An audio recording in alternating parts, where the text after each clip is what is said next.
Shalom, selamat datang di video edukasi kami tentang cara anak mengingat firman Tuhan. Saya Ivri Landina Beno. Saya Iga Polin. Saya Deren Cobe Mau. Saya Elsa Paul. Saya Hagita Tateni. Saya Elvit Loen. Saya Rosa Tualaka. Dan saya Rano Saba. Kami mahasiswa-mahasiswi dari Program Studi Pendidikan Agama Kristen, Fakultas Keguruan dan Ilmu Pendidikan, Institut Agama Kristen Negeri Kupang. Video ini dibuat untuk memenuhi tugas mata kuliah Psikologi Perkembangan Peserta Didik.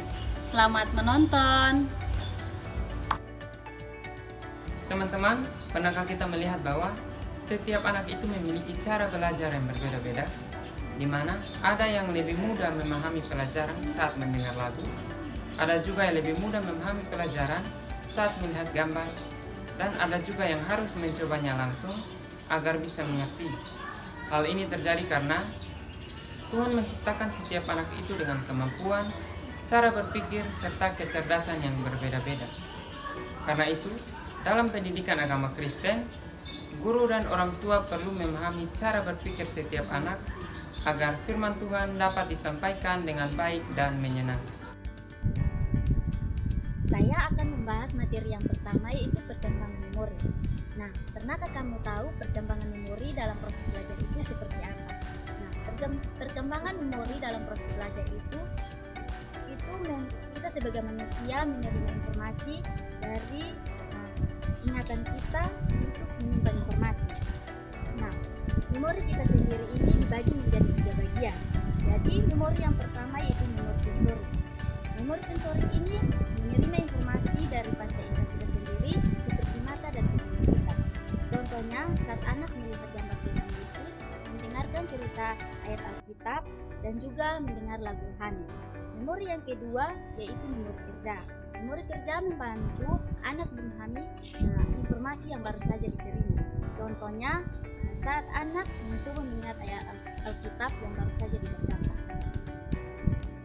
Yang berikut adalah memori jangka panjang. Tahukah kamu apa itu memori jangka panjang?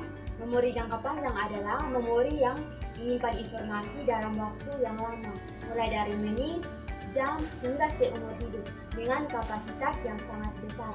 Contohnya, anak bisa menghafal ayat Alkitab atau lagu rohani karena sering diulang terus. Bagian 2 adalah proses informasi. Dalam belajar, otak manusia juga memiliki proses untuk menerima dan mengingat informasi. Proses ini terdiri dari 3 tahap, yaitu yang pertama, encoding. Encoding adalah proses saat anak menerima dan memulai memahami informasi. Contohnya adalah saat anak mendengar cerita Daud melawan Goliat. Yang kedua adalah stronger. Stronger adalah proses menyimpan informasi di dalam ingatan. Contohnya, anak mengingat bahwa Daud percaya kepada Tuhan. Yang ketiga adalah retrieval. Retrieval adalah proses memanggil kembali informasi yang sudah disimpan. Contohnya, saat guru bertanya, anak bisa menjawab isi cerita Alkitab yang sudah dipelajari. Karena itu, mengajar yang menarik sangat membantu anak memahami dan mengingat pelajaran. Bagian yang ketiga adalah gaya belajar. Setiap anak memiliki gaya belajar yang berbeda-beda. Salah satu teori yang paling terkenal adalah teori PARC. PARC sendiri adalah singkatan dari visual, auditory, reading, kinesthetic. Anak visual lebih mudah belajar lewat gambar, lewat video, warna, dan tulisan yang menarik.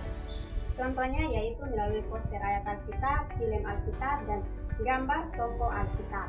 Yang kedua yaitu auditory. Anak auditory lebih mudah belajar lewat mendengar. Contohnya mendengar lagu rohani, cerita Alkitab, dan diskusi kelompok. Yang ketiga, reading atau writing. Anak tipe ini suka belajar dengan menulis dan membaca. Contohnya membaca Alkitab, membuat renungan Alkitab, dan rangkuman ayat. Yang terakhir yaitu kinesthetic. Anak kinestetik lebih suka belajar lewat gerakan dan praktik langsung. Contohnya melalui drama Alkitab, permainan sekolah minggu, dan praktik pelayanan. Tidak ada gaya belajar yang paling baik dan paling hebat. Semua anak memiliki Cara belajar yang berbeda sebagai anugerah Tuhan. Yang keempat, multiple intelligence Howard Gardner. Howard Gardner menjelaskan bahwa setiap manusia memiliki kecerdasan yang berbeda, yaitu A. Kecerdasan linguistik.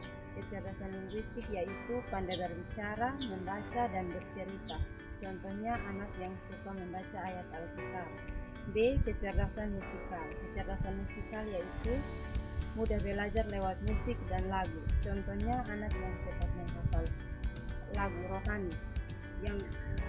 Kecerdasan logis. Kecerdasan logis yaitu suka berpikir logis dan memecahkan masalah. Contohnya anak yang suka kuis Alkitab. D. Kecerdasan visual spasial. Kecerdasan visual spasial yaitu mudah memahami gambar dan warna. Contohnya anak yang suka menggambar ayat Alkitab. Bagian E, kecerdasan kinestetik. Belajar lebih baik lewat gerakan tubuh. Contohnya aktif dalam drama Alkitab. Bagian E, kecerdasan interpersonal, pandai bekerja sama dengan orang lain. Contohnya aktif dalam kelompok pelayanan. Yang bagian G, kecerdasan interpersonal, mengenal diri sendiri lebih baik. Contohnya suka berdoa dan menulis relevansi pribadi. Pesan Tuhan menciptakan setiap anak dengan kemampuannya yang berbeda.